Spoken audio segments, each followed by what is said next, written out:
ముఖ్యమంత్రి అవుతాడు. అదే సమయంలో పార్టీ అధ్యక్షుడిగా ఉంటే చాలామంది పనిచేస్తారు. ఇప్పుడు రెండు బాధితులు వచ్చిన తర్వాత పార్టీ వాళ్ళు తప్పు చేసినా, ప్రభుత్వంలో తప్పు చేసినా ఆ తప్పు ఆ నాయకుడికి, ఆ పార్టీకి వస్తుంది. That is beauty.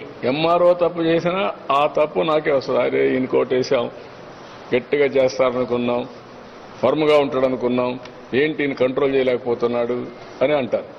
కార్యకర్త సరిగ్గా ప్రవర్తించకు, చూసారా ఈ కార్యకర్తను కంట్రోల్ చేయలేదు, వదిలిపెట్టాడు ఊరి మీద అని మళ్ళీ అంటారు.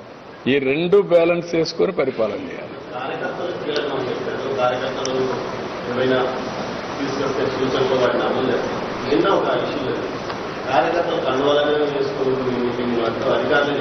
ఏని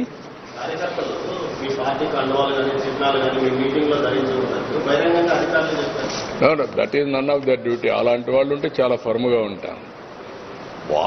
వాళ్ళొక తెలుగుదేశం పార్టీ కానీ ఈరోజు తెలుగుదేశం పార్టీ అధికారంలో ఉన్నప్పుడు అధికారం చెప్తే అలాంటి అధికారులు డెఫినెట్గా ఫర్మ్గా ఉంటా, చాలా సీరియస్గా ఉంటుంది.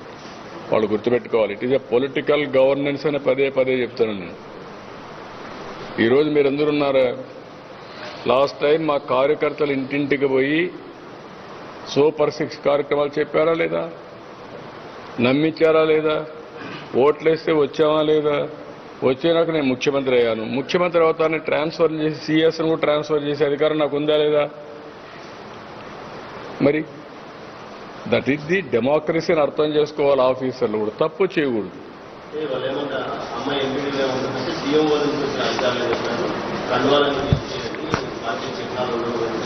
అవన్నీ కూడా క్లియర్గా చెప్తున్నా, అవన్నీ కరెక్ట్ కాదు.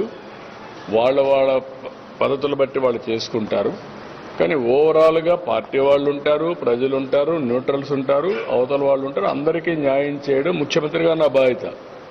కానీ తెలుగుదేశాన్ని మర్చిపోతే మళ్ళా నేను ముఖ్యమంత్రిగా ఉండాలి కదా, ఓటు అడగాలి కదా పోయేసేళ్ళు.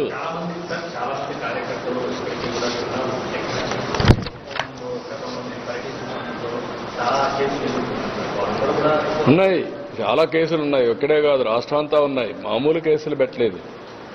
ఇది అంటే ఒక అరాచక పాలనకి పరాకాష్ఠది.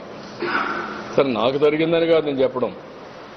ప్రతి ఒక్కడి పైన 20 కేసులు, 30 కేసులు, 40 కేసులు పెట్టేయడం, చీటికి మట్టు కేసులు పెట్టడం.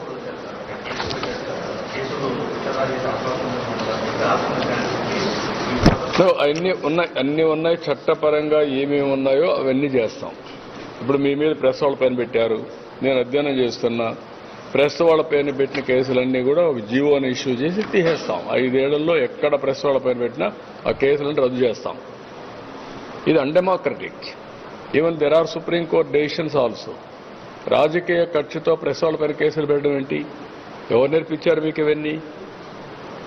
మీకు ఏది లేకపోయినా కేసులు పెట్టారు. అవన్నీ కూడా తీసేస్తానని చెప్పాను. ఒక ఆర్డర్ ఇస్తాం, తీసేస్తాం.